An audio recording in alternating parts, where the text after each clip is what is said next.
We exist now in this very moment because we're meant to. But what are we meant to do? It's not a coincidence that the world as we know it is having an identity crisis. We're amidst a shift in not only our consciousness, but in what we deem acceptable from those we've allowed to be in power until now.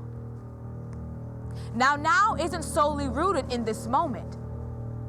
Now is now and 3 seconds from now. Now is when we decide to no longer remain idle under the conditions in which we've existed. Global unrest, dramatic unemployment, our bodies still being bludgeoned and used to build effigies in honor of this country, and a plague that we can't seem to get those in power to take seriously. Now, did they create it? Or merely allow it to wash among the population with little to no resistance? That's a question for another time. But I can tell you this. This country, the current economic and political systems that sustain the world as we know it are in for a reckoning. They've forgotten whom and which they serve. My apologies. Let me rephrase that. They've shifted their loyalties, I imagine. No longer do those in power utilize their positions to reflect and improve upon the lives of those who put them in their very positions of power. But have we put them in power? Money seems to be far more influential than the vote of the people. I ask you all honestly, did we put them in power? Or was their election chosen and funded by the very companies in which we funnel the majority of our money? Now, I don't speak for the people, just as a person among the people. And we can all agree that this struggle wouldn't be so much of a struggle if there weren't so many bystanders, so many orchestrators of negative peace.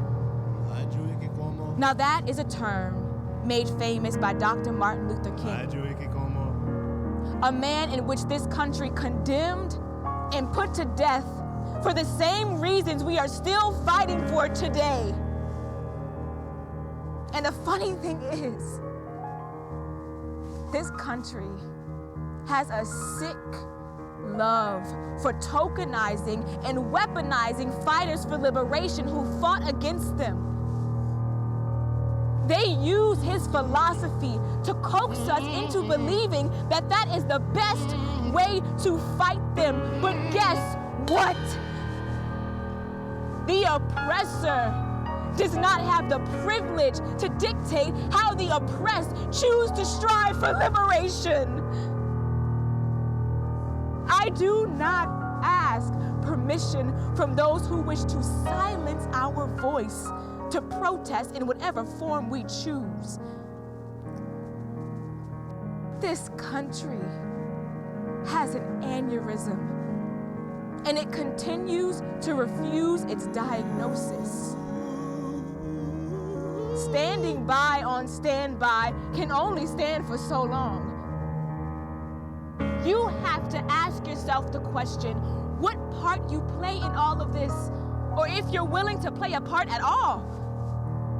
You decide how much influence you put into the tide, because that tsunami is inevitable.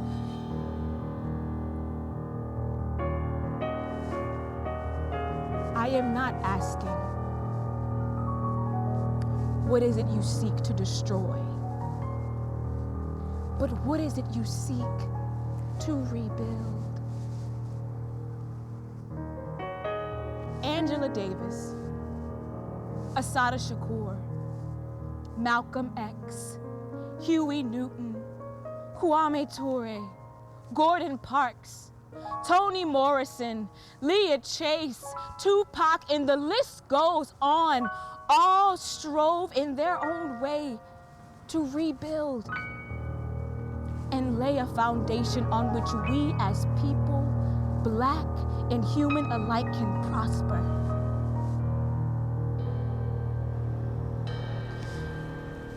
Not to those who rule this country. You either murdered, exiled, or jailed our leaders in efforts to make an example out of them. And now the totality of you all's violence and brutality will turn unto you tenfold. You will burn amongst the flames in which you fueled, and it has no mercy for those who have fed it. You are beyond simple forgiveness and will live in a constant state of remission. Progress has had no opportunity to breathe freely. And in order for the people to flourish, you must fertilize the soil in which we grow. Your opportunity for change and any bullshit reforms are no longer welcome. A reckoning is in order, and there is no way of avoiding it.